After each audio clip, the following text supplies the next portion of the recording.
एक आम सी train checking. किसी ने नहीं सोचा था कि इस रोजाना के काम का अंजाम एक बेहद दर्दनाक और रूह कांप देने वाले पारिवारिक धोखे पर होगा। आज इस विश्लेषण में हम छपरा गोमती नगर एक्सप्रेस के उस संगीन रहस्य की तह तक जाएंगे, जहां बंद दरवाजों के पीछे एक ऐसी भयावह घटना घटी जिसकी कल्पना करना भी आम इंसान के बस के बाहर है। चलिए सीधे इस रोंगटे खड़े कर देने वाले केस की गहराइयों में चलते हैं और समझते हैं कि एक आम सा दिन अचानक इतना खौफनाक कैसे हो गया। अब सवाल ये उठता है कि आखिर एक रूटीन चेक से इतने बड़े जुर्म का पर्दाफाश कैसे हो गया। अक्सर यही लगता है ना कि बड़े अपराध सुलझाने के लिए शुरुआत से ही कोई बहुत बड़ी लीड चाहिए होती है, पर यहाँ जांचकर्ताओं ने फिजिकल और डिजिटल सुरागों को जिस तरीके से आपस में जोड़ा, वो सच में हैरान कर देने वाला है। ट्रेन के एक मामूली हॉल्ट ने पूरी इन्वेस्टिगेशन की दिशा ही बदल दी। कूड़ेदान से लेकर लगेज तक की छोटी छोटी डिटेल्स कैसे किसी केस की सबसे अहम कड़ी बन जाती हैं, ये इस घटना से बिल्कुल साफ हो जाता है। इस सब की शुरुआत होती है 16 मई को। लखनऊ में छापरा गोमती नगर एक्सप्रेस से सभी यात्री उतर चुके थे और रेलवे स्टाफ अपना वही रोजाना का काम यानी स्लीपर कोच की साफ सफाई कर रहा था। तभी वॉशरूम के पास रखे एक स्टील के ट्रंक और एक बैग ने ध्यान खींचा। उन्हें खोला गया और उसके अंदर जो मिला, खैर वो किसी बुरे सपने से कम नहीं था। एक बिना सर का धड़ और कटे हुए अंग उसमें मिले। ये अंदाज़ा लगाना भी मुश्किल है कि उस सफाई कर्मचारी पर क्या गुजरी होगी जिसने एक आम दिन में अचानक ये भयावह दृश्य देखा, और बस यहीं से उस अपराधी की तलाश शुरू हुई। अगर उस मनहूस दिन के पूरे घटनाक्रम पर गौर करें तो उस दोपहर से लेकर रात तक का हर एक घंटा एक सोची समझी साजिश का हिस्सा था। दोपहर में शुरू हुई एक तीखी बहस एक बेहद दर्दनाक हत्या में बदल जाती है। उसके बाद रात के वक्त आराम से उस बॉडी को ट्रेन में लोड किया जाता है और आखिर में सफ़र के अंत में वो ट्रंक मिलता है। ये टाइमलाइन समझना बेहद ज़रूरी है क्योंकि ये सिलसिला ही केस की सभी कड़ियों को जोड़ता है। हत्या से लेकर सबूत मिटाने की ये प्लानिंग किसी का भी दिल दहलाने के लिए काफ़ी है। यहाँ पर गवर्नमेंट रेलवे पुलिस ने बेहद ही मेथोडिकल तरीके से काम किया। उन्होंने उल्टी दिशा में जांच शुरू की, कोच से निकलकर पीछे उन सभी स्टेशंस पर नजर डाली जहां ट्रेन रुकी थी। सारे सीसीटीवी फुटेज खंगाले गए और फिर आखिरकार कुशीनगर स्टेशन पर कुछ लोगों उस ट्रंक और बैग को ट्रेन में रखते हुए नजर आ गए। स्थानीय लोगों की मदद से आरोपियों की पहचान जल्दी हो गई। ये आधुनिक पुलिस वर्क और तेजी की एक बेहतरीन मिसाल है। अगर ये डिजिटल सुराग वक्त पर ना मिलते तो शायद ये केस हमेशा के लिए दब कर रह जाता। और पता है ये डिजिटल ट्रेल कहाँ ले गई? सीधे उस 16 साल की मासूम के अपने घर कुशीनगर जिला। नतीजा ये हुआ कि उसके सबसे करीबी रिश्तेदारों को फौरन गिरफ्तार कर लिया गया।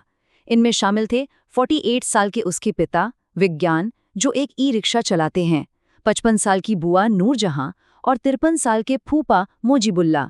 सबसे ज्यादा हैरानी और दुख की बात यह है कि जिनकी जिम्मेदारी उस बच्ची को महफूज रखने की थी, वही इस संगीन जुर्म में गिरफ्तार हुए। एक ऐसी जगह जहां इंसान सबसे ज्यादा सुरक्षित होता है, यानी उसका खुद का घर, वही उसके लिए जानलेवा साबित हुआ। इस हत्या के पीछे की जो पारिवारिक मानसिकता सामने आई, वो और भी ज्यादा दुखपूर्ण है। असल में पिता अपनी 2 बड़ी बेटियों की मर्जी की शादियों से पहले ही बेहद नाखुश था, और जब उसे सबसे छोटी बेटी के नए रिलेशनशिप के बारे में पता चला तो उसका गुस्सा काबू से बाहर हो गया। जिसे अक्सर ऑनर क्राइम या सम्मान के नाम पर की गई हत्या कहा जाता है, ये उसी खौफनाक सच का एक और चेहरा है। ये एक ऐसी पुरानी और कट्टर सोच है जहां सम्मान या कहें झूठी शान बच्चों की जान से भी बड़ी हो जाती है। पुलिस का ये आधिकारिक बयान इस पूरे विवाद की जड़ को और साफ कर देता है। एक ऐसी स्थिति बन चुकी थी जहां पिता पूरा नियंत्रण चाहता था और एक टीनेजर जो उसकी इन जबरदस्ती की शर्तों के आगे झुकने को तैयार नहीं थी, उसने रिश्ता तोड़ने से इनकार कर दिया। बस यही वो एक बिंदु था जहां झगड़ा इस हद तक बढ़ गया कि लौटने का कोई रास्ता नहीं बचा। जब अपनों के बीच सिर्फ हुक्म चलाने की जिद बच जाए और आपस की समझ पूरी तरह खत्म हो जाए, तो नतीजे हमेशा ऐसे ही विनाशकारी निकलते हैं।